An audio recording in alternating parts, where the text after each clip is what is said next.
الحمد لله الذي كفى وسلام على عباده الذين اصطفى أما بعد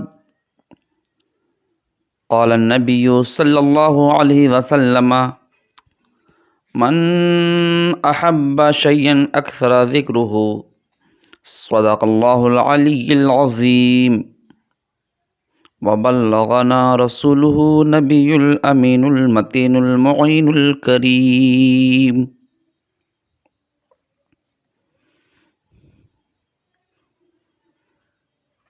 حضور صلی اللہ تعالیٰ علیہ وسلم کی تمام صحابہ عشق و محبت کی پیکر اور ایثار و وارافگی کا نمونہ تھے۔ وہ آپ کے غسالہ وضو کے وقت جسم سے بہہ کر گرنے والا پانی کو زمین پر گرنے نہیں دیتے تھے۔ تیروں کی بارش میں سپر بن کر آگے کھڑے ہو جاتے تھے۔ حضور پر جان و مال نچھاور کرنا ان کی عین تمنا اور ایک نگاہ التفات کو پا لینا ان کے لیے زندگی کا حاصل تھا۔ آنسوؤں سے مسکراہٹ تک انہوں نے حیات رسول کی ایک ایک ادا کو کتاب ذہن میں منقش کر لیا تھا۔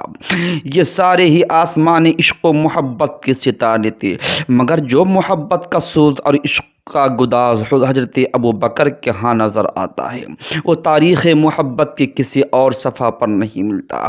حضرت ابو بکر صدیق رضی اللہ تعالی عنہ آسمان محبت کے نیر اعظم، وارافتگان رسالت کے مقتدا، حسن نبوت کے تجلی اول اور مظہر انوار رسالت تھے۔ محبت کے ایک مرحلہ میں طالب کے نزدیک مطلوب کا وجود ہی حسن تمام ہوتا ہے۔ جو وصف اس کے محبوب میں ہو وہ حسن ہے، اور جو صفت اس کے محبوب میں نہ ہو وہ قبح سے عبارت ہوتی ہے۔ وہ محبوب کی طرح مدح سن سکتا ہے، برائی کے لیے اس کے کان بہرے ہوتے ہیں۔ جس طرح حضور صلی اللہ علیہ وسلم نے فرمایا، حبک الشیء یعمی و یسقم، کسی شے کی محبت تمہیں اس کا عیب دیکھنے سے اندھا، اس کا عیب سننے سے بہرا کر دیتی ہے۔ اگر اس واقعے میں محبوب میں نقص ہو تو وہ محب کو نظر نہیں آتا، تو جس کا محبوب ہو ہی حسن مطلق اور بے عیب، تو اسے اپنے محبوب کی شان میں عیب سننا کب گوارا ہو سکتا ہے۔ ابو جہل مکہ کا سردار ہے، مکہ کا رئیس تھا۔ ابو جہل نے حضور کو دیکھ کر کہا، تم سا بدصورت کوئی نہیں۔ تو ابو بکر تڑپ کے بے ساختہ پکار اٹھے، حضور آپ جیسا تو حسین کوئی نہیں۔ جب محبت شدید ہوتی ہے تو محب کے ذہن میں ہر وقت محبوب کا فکر، زبان پر اس کا ذکر اور دل میں اس کی یاد رہتی ہے، اور اس کے علاوہ کسی بات کی سوچ نہیں سکتا ہے، اس کے بغیر کسی کو دیکھ نہیں سکتا ہے۔ چنانچہ مشہور ہے، من احب شیئا اکثر ذکرہ، جس کو جس کسی سے محبت ہوتی ہے وہ اسی کی یاد میں رہتا ہے۔ تبھی تو جب ابو بکر سے سوال ہوا کہ تمہیں دنیا میں کیا پسند ہے تو بے اختیار یار غار بول اٹھے، انظر الی وجہ رسول اللہ صلی اللہ علیہ وسلم، بس حضور کی رخ زیبا کو دیکھنا۔ ایک مرتبہ حضور صلی اللہ علیہ وسلم نے ابو بکر کو انگشتری دی کہ اس پر اللہ کا نام لکھوا لو۔ انگشتری پر بس اللہ کا نام ہو، رسول کا نام نہ ہو۔ عقل محض نے یہ مان لیا، مگر ابو بکر کا مزاج نہیں مانا، بے پناہ محبت نہیں مانی۔ چنانچہ اللہ کا نام لکھوا کر لائے، اس کے رسول کا نام بھی لکھوا کر لائے۔ جب انگوٹھی حضور کے پاس پہنچی تو اس پر اللہ، محمد اور ابو بکر کا لکھا ہوا تھا۔ پوچھا، تمہیں تو صرف اللہ لکھانے کے لیے کہا تھا۔ ابو بکر نے کہا، حضور آپ کا نام تو میں نے لکھایا کیونکہ مجھے پسند آیا کہ میں اللہ کے نام سے آپ کا نام جدا کر دوں، اپنا نام میں نے نہیں لکھوایا ہے۔ جبریل امی علیہ السلام نے حاضر ہو کر کہا، اللہ فرماتا ہے ابو بکر کا نام ہم نے لکھایا ہے۔ ابو بکر کو ہمارے نام سے آپ کے نام کی جدائی پسند نہیں، اور ہمیں آپ کے نام سے ابو بکر کے نام کا فراق ناپسند ہے۔ کمال محبت کا ایک معیار یہ بھی ہے کہ محبوب کے احکام کی اتباع کی جائے، اس کی رضا جوئی میں منہمک اور مستغرق رہے، جس طرح قرآن میں ارشاد ہے ان کنتم تحبون اللہ فاتبعونی، اگر تم اللہ سے محبت کا دعویٰ رکھتے ہو تو حضور کی اتباع کرو، اور فرمایا اللہ و رسولہ احق ان یرضوہ اللہ، اور اس کا رسول اس کے مستحق ہیں کہ انہیں راضی کرتے، تبھی تو حضور صلی اللہ علیہ وسلم نے اللہ کی راہ میں مال طلب کیا تو شاہراہ عشق کے سالکین دور پڑے، کوئی اپنا چوتھائی مال لے کر آیا، کوئی اپنی آدھی متاع لے کر آیا، اور ابو بکر صدیق گھر کا گھر اٹھا لائی۔ حضور نے پوچھا ما ابقیت لأہلک، اپنے اہل و عیال کے لیے کیا چھوڑا؟ ابو بکر نے جواب دیا ابقیت لہم اللہ ورسولہ، بس اللہ اس کے رسول کو چھوڑ کر آیا ہوں۔ قاعدہ یہ ہے کہ اپنے نفس اور اہل کا حصہ رکھ کر صدقہ کیا جائے، اور یہ صحیح نہیں ہے کہ اپنا سارا مال صدقہ کر کے خود صدقہ کا مستحق ہو جائے، اس لیے صدقہ میں سارا مال دینا جائز نہیں، لیکن محبت کے قانون میں محبوب کے مطالبہ کے بعد مال کو پاس رکھنا صحیح نہیں ہے، اس لیے کاروان عشق کے سالار یار غار سیدنا ابو بکر رضی اللہ عنہ نے حضور صلی اللہ علیہ وسلم کے ایک ارشاد پر اپنی متاع کل کو لا کر حضور کے قدموں میں ڈھیر کر دیا۔ سید عالم نے وصال سے پہلے رومیوں سے جنگ کے لیے ایک لشکر ترتیب دیا اور اسامہ بن زید کو اس کا امیر مقرر کیا۔ لشکر کی روانگی سے پہلے حضور صلی اللہ علیہ وسلم کا وصال ہو گیا۔ حضور کے وصال کی فوراً بعد عرب کے بعض قبائل مرتد ہو گئے، اندرون ملک کئی فتنے کھڑے ہوئے۔ بعض ارباب عقل کی رائے تھی کہ ایسے میں لشکر کو ملک سے باہر بھیجنا مصلحت کے خلاف ہے، کیونکہ ملک کے اندر فتنہ ہے، باہر سے حملہ کا خدشہ ہے، لیکن ابو بکر کا ایک ہی جواب تھا کہ مجھ سمیت تمام مسلمانوں کا شہید ہو جانا میرے لیے آسان ہے، لیکن حضور کے فرمان کو بے عمل چھوڑ دینا میرے لیے مشکل ہے۔ صدیق اکبر کا ہر عمل اتباع رسول، ہر ساتھ رضائے رسول میں صرف ہوتا تھا، ان کی زندگی کا ایک ایک لمحہ منشاء رسالت کے مطابق اور مزاج رسول میں ڈھلا ہوا تھا۔ ایک مرتبہ سید کائنات صلی اللہ علیہ وسلم کی مجلس میں صحابہ حاضر ہوئی، اچانک حضور نے سوال کیا آج تم میں سے کون روزہ دار ہے؟ صرف ابو بکر ہی تھے جنہوں نے کہا یا رسول اللہ میں روزے سے ہوں۔ آقا کائنات نے پھر پوچھا آج تم میں سے جنازے کے ساتھ کون گیا تھا؟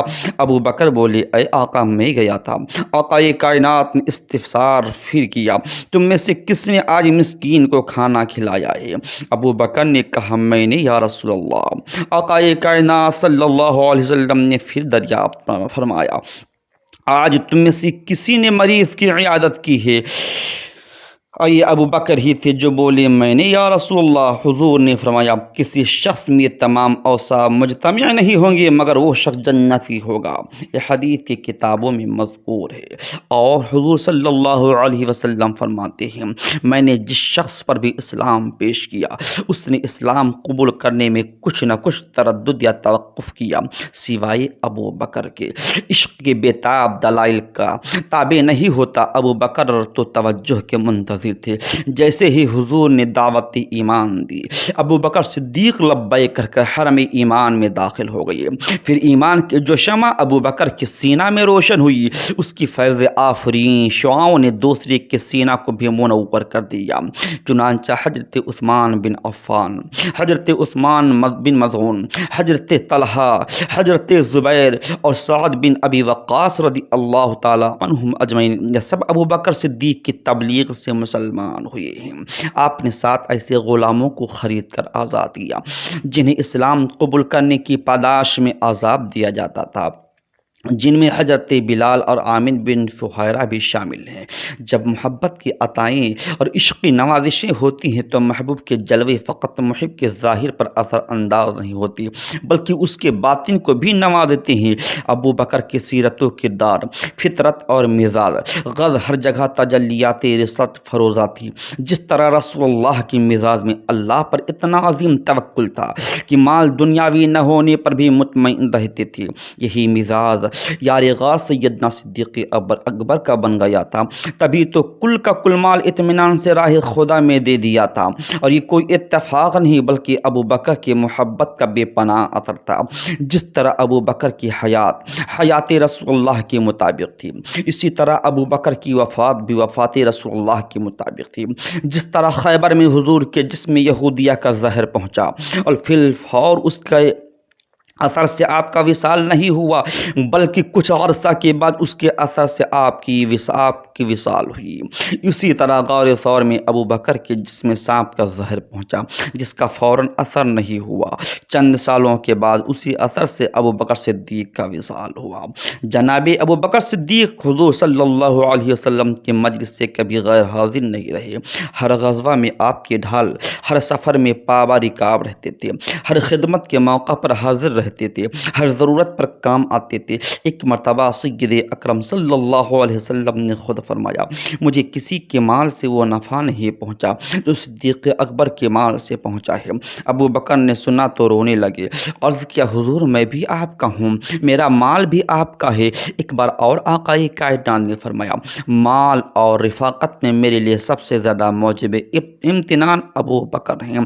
آمن الناس بر مولائے ماں کلی میں اول سینائے ماں۔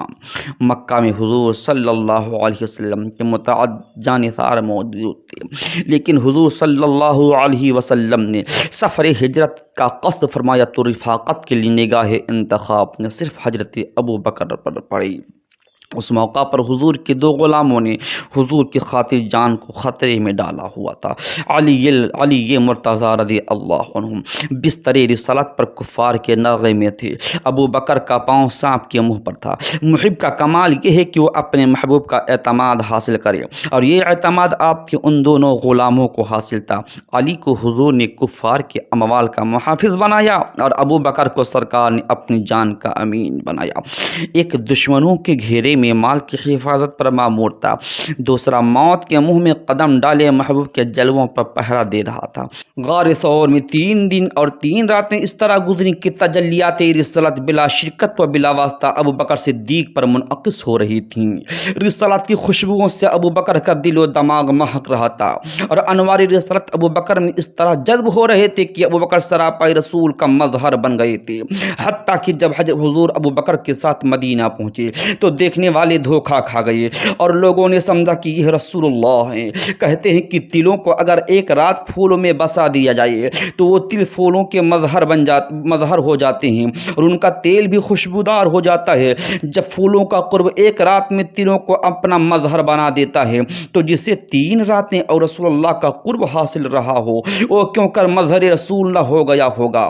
تبھی جب ابو بکر مدینہ پہنچے تو اس شان سے پہنچے کہ چہرہ ابو بکر کا تھا، جمال رسول اللہ کا، قامت ابو بکر کی تھی، چال رسول اللہ کی تھی، گفتار رسول اللہ کی تھی، انوار رسول اللہ کے۔ ایسا لگتا تھا جیسے حضور اپنے ساتھ آئینہ لے آئے ہیں۔ جبھی تو لوگوں کو اشتباہ ہو گیا کہ ان دونوں میں سے کون رسول اللہ ہے، پس لوگ ابو بکر کو رسول اللہ سمجھ کر ان سے ملنے لگے، اور تب ابو بکر نے چادر ڈال کر حضور پر سایہ کیا تاکہ لوگوں کو پتہ چل جائے، اصل یہ ہیں عکس میں ہوں، آقا یہ ہیں غلام میں ہوں، گلے خوشبو یہ در حمام روزے، رسید از دست محبوب بدستم، بدو گفتم کہ مشکی یا عبیری کہ ازبو یہ دل آویز تو مستم، بگفتہ من گلے نا چیز بودم ولیکن مدت با گل نشستم، جمال ہم نشیں در من اثر کر دیگر نہ من ہما خاکم کے ہشتم۔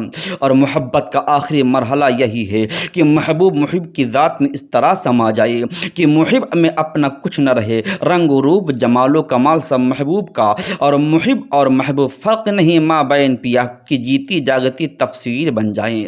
سفر ہجرت کی اس آخری موڑ پر محب رسول یار غار حضرت ابو بکر اس میعاد پر نظر آتے ہیں جہاں دوئی مٹ جاتی ہے اور وحدت محض رہ جاتی ہے۔ غالباً ایسے ہی مقام کے لیے کہا گیا ہے کہ تو من شدی من تو شدم من تن شدم تو جاں شدی تا کس نگوید بعد عظیمن دیگرم تو دیگری۔ امام بریلوی اعلیٰ حضرت رضی اللہ عنہ بھی پکار اٹھے، اصدق الصادقین سید المتقین، چشم گوش وزارت پہ لاکھوں سلام۔